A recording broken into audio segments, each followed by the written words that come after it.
baby gorillas, and we're back here tonight just to have a quick update on the fiasco that is now happening with Nicola Sturgeon.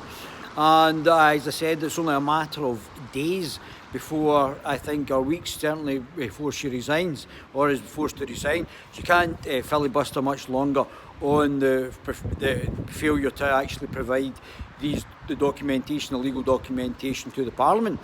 So I just thought I would bring up something her husband said and something that was reported in one of the mainstream periodicals in the UK. And her husband was involved in a WhatsApp group with other members of the SNP. And what he said was that it was almost as if he was going to try and contact London police to open up another investigation on Alex Salmond through London. Whether or not he actually did that, that's something the committee should definitely bring up. He just said he had misspoken on the WhatsApp group. It didn't look like he had misspoken to me. It looked like he was involved in an orchestrated setup. That's misspeaking's totally different than saying we should contact the police in London to get them to open up another case on Alex Salmond, to actually have him investigated in a different manner to increase the pressure on him. That's not misspeaking. That to me is an orchestrated attempt to put another front on Alex Salmond through the false sexual allegations and innuendos. And it's very important that we actually find out whether or not there was anything done by Mr. Morell to actually contact the London police and to find out if he had actually done anything to further that. He just said he had misspoken. And obviously it didn't look like just misspeaking to me. It looked like there was something orchestrated that Mr. Morell, Nicola Sturgeon's husband, was actually doing to open up another front on Alex Salmond, so that he was actually implicated in something else, down through the use of whether contacts or through the actual police itself under Sadiq Khan. So Sadiq Khan is now implemented because he is the person who governs the police down in London, and he would have had to have something to do with Mr. Morell contacting the London police to open up some other investigation on Mr. Salmond. So I mean, it's just getting more murky and murky, and he's just said, oh, he misspoke in the group text. That's obviously quite clearly not true. This was orchestrated. This was something he was deliberately planning to open up, to make Mr. Salmond's life more difficult, and he knew what he was doing. So what the committee in here has to do is find out if Mr. Morell contacted the London police, who he contacted, what the conversation was, what did he try and stir up the fact that he was actually trying to get Mr. Salmond implicated in another sex scandal, and why was he doing that? Was Sadiq Khan involved? Who was all involved in that, the manipulation to try and get another sex case? And I mean, it's incredible. We'll have to, political interference in sex cases are now going to be a motive of defence. The fact that being a political entity, we already know the people in power are usually abusing the power to actually get false allegations up and in the public domain, whether it be here or what the SNP were doing down in London.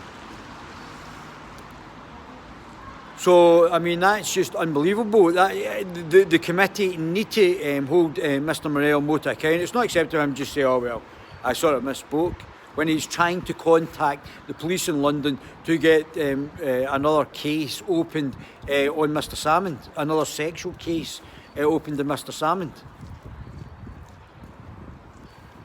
How much more damaging can this actually get for Nicola Sturgeon? I'm surprised the two of them haven't resigned already. I'm absolutely gobsmacked the two of them haven't resigned. I don't know what they're waiting for. I mean, it's where's the legal documentation? Where is the legal documentation to find out if Nicola Sturgeon overruled? And this is so I've got the Mr. Morell, Nicola Sturgeon's husband, saying that he was going to try and contact London police to get him investigated over, I don't even know what the other sexual incident happened in London. And he was going to try and get them to open up that. And Nicola Sturgeon still not releasing the documentation that looks like has said that she shouldn't have actually brought forward the case, and there was no likelihood of winning that case in the first place. So, I mean, she looks like she's totally tried to fit up, her and Mr. Morell have tried to fit up Mr. Salmond with these false sexual allegations to actually besmirch him. I mean, it's absolutely bamboozling. I don't know how they've got the gall to stand there in the Parliament and continue. Do they really have to resign? It's now time for them to resign. It's just going to get worse and worse for them. It'll get worse and worse and worse in the lead up to this election. Every political party will now go for this. Every political party will now continually bring it up with all the SNP members. And there's our friend Alan Smith, who I think it was our friend Paul Hutchins, the journalist for the great journalist of the year for the Daily Record, political journalist of the year in 1999, who brought this up and raised the issue of Mr. Morell just saying it was misspoken. I misspoke that I was in a WhatsApp group saying that I was going to get the London police to open up a second investigation into some other sexual allegation so that Mr. Salmond was under more pressure. Oh, unbelievable. It's unbelievable. This is a flagrant abuse of power. It is resigning. She's broken the ministerial code. He's not sustainable as the chairman of the SNP. And Mr. Salmond's coming back to challenge it all. Woof! Unbelievable. It's absolutely unbelievable. The two of them are finished. I mean, that is to gerrymander sexual abuse allegations. This Me Too, it was the Me Too movement. Well, we already know that sexual allegations are used as a way of discrediting political opponents, false sexual allegations. And the fact is that people who make these false allegations are not held accountable. So it's an easy way to actually discredit somebody with these allegations. That somehow Alex Salmond, now he's found innocent, should not be readmitted to the SNP is just absolutely ridiculous. And now we've seen all over England now, people are coming out now to protest the anti-lockdown. All potential Reform Party members, candidates, people are going to vote for the Reform Party. We've got a problem. Just did a poll and 76% of the people said they're going to vote for the Brexit Party, it said in the thing, but now soon to be the Reform Party. It's growing exponentially. I told you in the next poll, the Brexit Reform Party is going to be up to third place.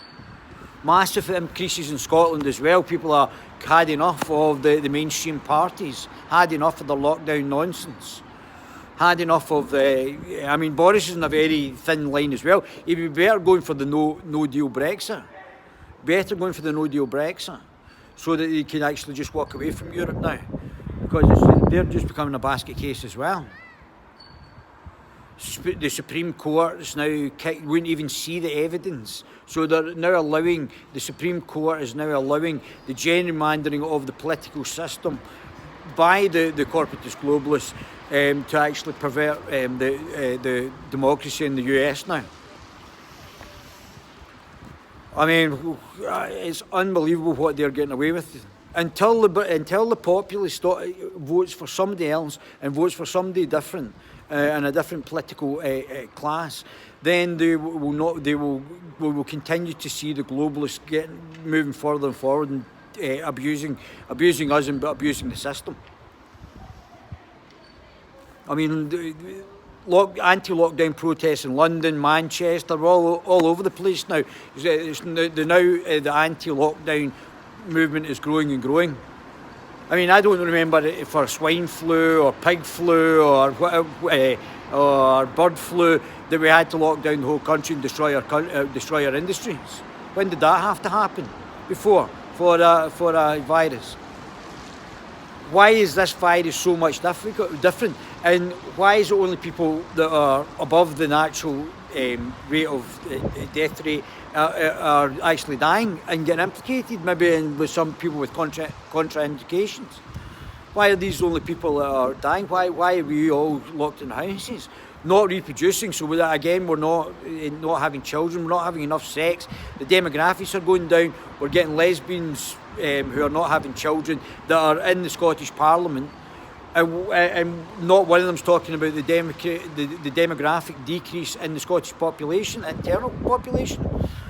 Oof, I've got a lot to say, there'll be a lot to come. I might actually give you guys a wee bumper bonus issue later on tonight on what Nicola Sturgeon is now politically dissected, to give you a political point of view of the political speak that she's speaking in, so that I can actually decode it for you and make it simplistic and make you understand what she's actually saying and where she's coming from politically. And she sounds like a Marxist, a postmodernist Marxist. And that's what she sounds like. And that's what she's doing for her policies as well, postmodernist Marxism. So I think it's becoming increasingly clear that she is an actual postmodernist Marxist. Unbelievable. I mean, there's the Tories talking tough about deporting people. Never deport people. They can't even deport people. Somebody who went on to get pulled off a plane and prevented from being deported went on to murder somebody in the UK. By the lawyers, by the human rights lawyers. I don't know where the human rights lawyers were for the victim that the guy murdered. I don't know, their human rights. Obviously, once somebody's murdered, their human rights don't matter.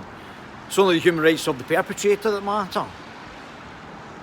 That's what these human rights lawyers do. I mean, they're absolute vultures, absolute blood-sucking lawyers. That's all they are. Disgusting.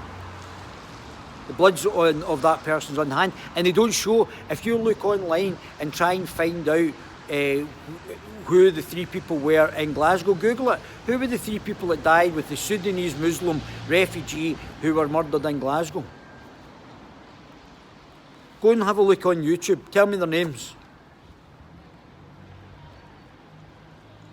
Tell me one of their names. Where's the pictures of them? If we're getting murdered, it's okay. I've got more to talk about, guys. My baby gorilla's just thought I'd update you. Love you guys.